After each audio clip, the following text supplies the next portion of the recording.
Okay. Our cries of fear and pain, our cries of joy, of happiness. Amaziga gaife mukutya ne mu bulumi, amaziga gaife mu isanu n'okudaganya. These were our first poems. Before words, before sentences, before grammar, before language. Bino nebyali ebitontome ebyasooka nga gazira bigambo biyunge, gazira mateeka gafuga kwogera, nga gazira lulimi. We imitated birds and other animals and found that with our sounds we could share our experience and tell a story with each other. Twagegemya ensolo n'ennyonyi bwe doogera era twakizuula nti tukozesa amaloboozi ago tusobola okuwanisaganya engero zaife. Our first songs or poems creating community through a common sense of who we were. Ago era n'agaali n'ebyali ebitontome byaife ebyasooka olwo ne twatandika okutondawo ebyalo era n'okwetegeera ife n'ife baani. We put our sounds together, we repeated them to each other, we created memory through sounds. Amaloboozi gaife ago twagagayita twagayiraganamu era twatandika okugayiddukira era mu kugayiddukira twetondawo. We changed the pitch in our voices, we changed the rhythm in our delivery, and we had song, and we had story, and each of us was a poet, a storyteller. Mukukyusakyusa amaloboozi gaife ne mu ngeri ye twagategekamu mwava olwemba, mwava engero, mwava ebitontome, olwo ne twafuuka abakobi b'engero. Our poems were of the earth and the water, of the rocks, the trees, the other animals, the grasses, and at night, with full moon's light, we shared our stories, the old talking to the young. Ebitontome byaife byali ku itaka, byaba ku maadhi, byaba ku ndazi, emiti n'ebisolo n'ensiko, era ebitontome byaife obwire byaba ku nankani ku mwezi, era byafuuka engero abakulu bakobera abato. And when we died, the poems remained, the stories remained, our words, our language, they reminded us of who we were, where we were going, and where we had been. Bwe twafa ebitontome byaife byasigala, engero zaife zasigala, ebigambo byaife byasigala, olulimi lwaife lwasigala, olwo ne byatuyiddukiza nife baani tuvaaga tujaaga. Our poems and songs became our culture. We gave birth to these poems and songs, and in return, the songs and poems gave life to us in families, in communities, and kingdoms. Ebitontome byaife bino byafuuka obuwangwa bwaife. Era mpegano ebitontome bino byavaamu eiwanga era twafuuka ebyalo omwava obwakabaka. And with our stories we existed. Without our stories, without our words, we were not alive. Mu ngero zaife twabaawo. Olwoni agazira ngero, agazira bigambo, twaba tusobola kubaawo. The world was therefore sounded, cried, and spoken into being. Our lives were sung into existence, and over the thousands of years as we drifted and filled the earth with people, our languages gave us our identity, who we were, and importantly, who we were not. Olwoni ensi twabanga twajogera, ensi twabanga twagitontoma, obulamu bwaife bwaidira mu bitontome, era emyaka ne obwasa n'obwasa obw'emyaka bwe twatambula twaja n'ebigambo ebyo, twaja n'ennimi ezo ezatufuula ni baani be tuli ate ni baani be tutali. We were the people of the large mountain. We were the people of the standing stone. We were the people of the large salmon river. We were the people of the broad savanna. We were the people of the Nile Valley. We shared stories of 20,000 years and more. Abamu ku ife twali abantu ab'ensozi, twaba abantu ab'amabaale, twaba abantu ab'omwiga omuli ebyenanda, twaba abantu ab'omwirungu, twaba abantu ab'omwigakiira. Olwone emyaka mitwalo ebiri miramba twaba nga tuwanisaganya n'ebigambo bino. And although through time our words and languages have come to be distinct, the first purpose of language has always been to foster community, not to drive us apart. And never to use language to say that some ideas and some people are more important than others. Yes. Olwone kyaba nti enimi dino mu kuidawo tidaidago okutugabanya wazira okusobola okuwulizaganya era gava nga zira lulimi lwali nga lulina ebigambo oba n'ebiduubo ebisingako ebiduubo by'abantu abandi. And not to say that one language alone can be a global language while other languages are good only for small ideas of the village. Era kyaba nti tigali lulimi olukoba nti lwolwidde okumaamira ensi yona yona ng'eddiini dibaanimi dabyalo bwalo. So who am I then?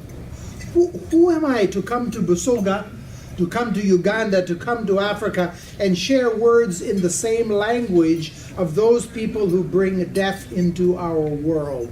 Olwoni kyeneebuuza ninzaani okwidda e Busoga, okwidda e Uganda, okwidda mu Africa n'ebigambo ebyo ebiisi nga nkoba nti ninze ze nkaaliwo. Who am I, someone so far removed from his own tribal origins, to have forgotten whatever language his ancestors once spoke? Yenze katyoni ninzaani era byano olulimi lwa badaada bange tidi nibaali nga boogera. Who am I to have been the great-grandchild of English settlers who took the land of the Holalt First Nations people on Vancouver Island?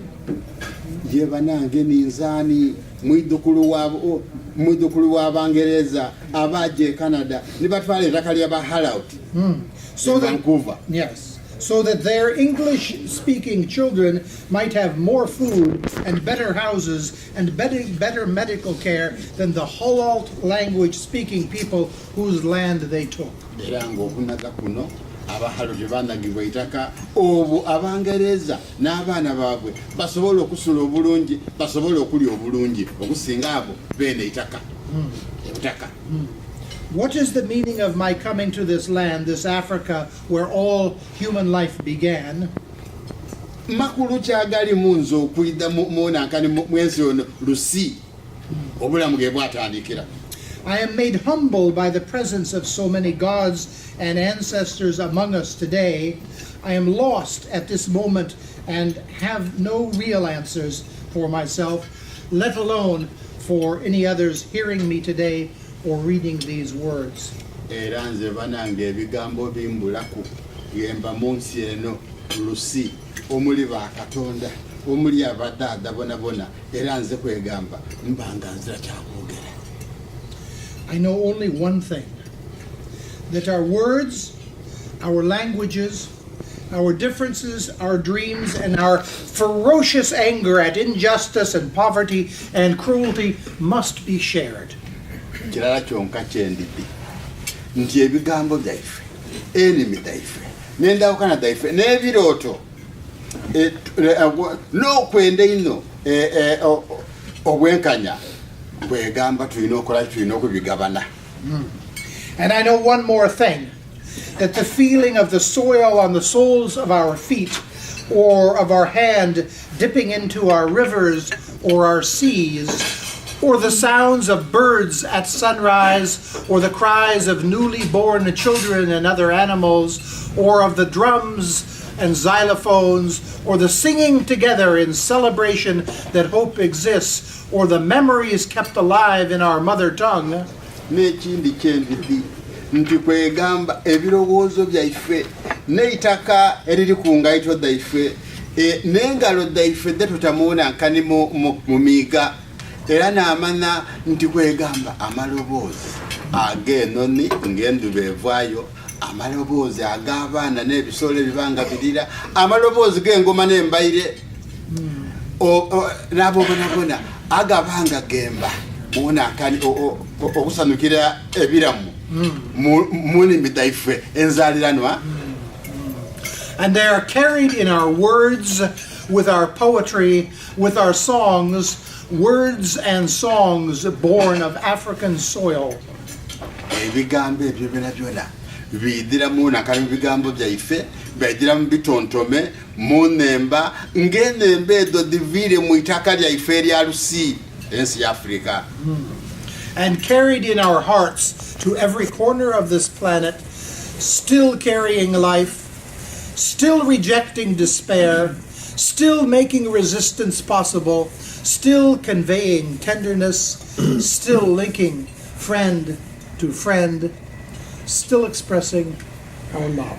Ebigambo ebyo nga tubitoyire mu lusiku nsibuko y'omwiga Kiira, twatambula nabyo mu bulamu mitima gyaife nga birimu obulamu, nga kwegamba biroba okuwangulwa, nga bijja nga birwana, era nga bijja n'okwenda kwonako n'okw'amaani, nga kwegamba buli muntu abava Lusi nga tutambula n'okwenda okw'amaani.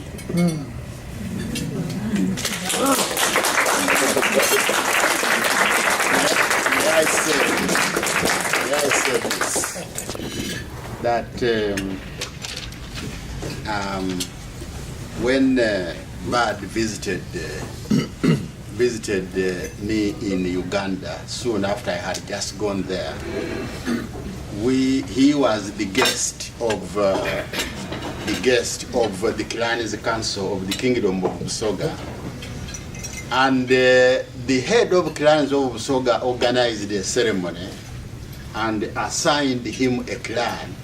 He assigned him to my clan because they wanted us to be brothers and to work together on whatever we were doing. And then about 3-4 years ago, we had a ceremony for him to be accepted into our family. It was a very, very big ceremony. And so Bad is of the Kiranda clan and is of the Bushback totem.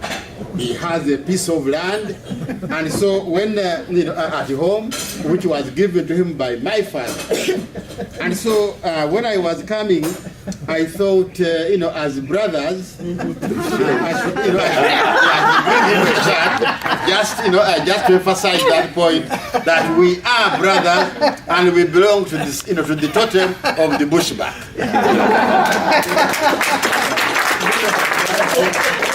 The first time we've ever worn these shirts in public, two of us together. First time.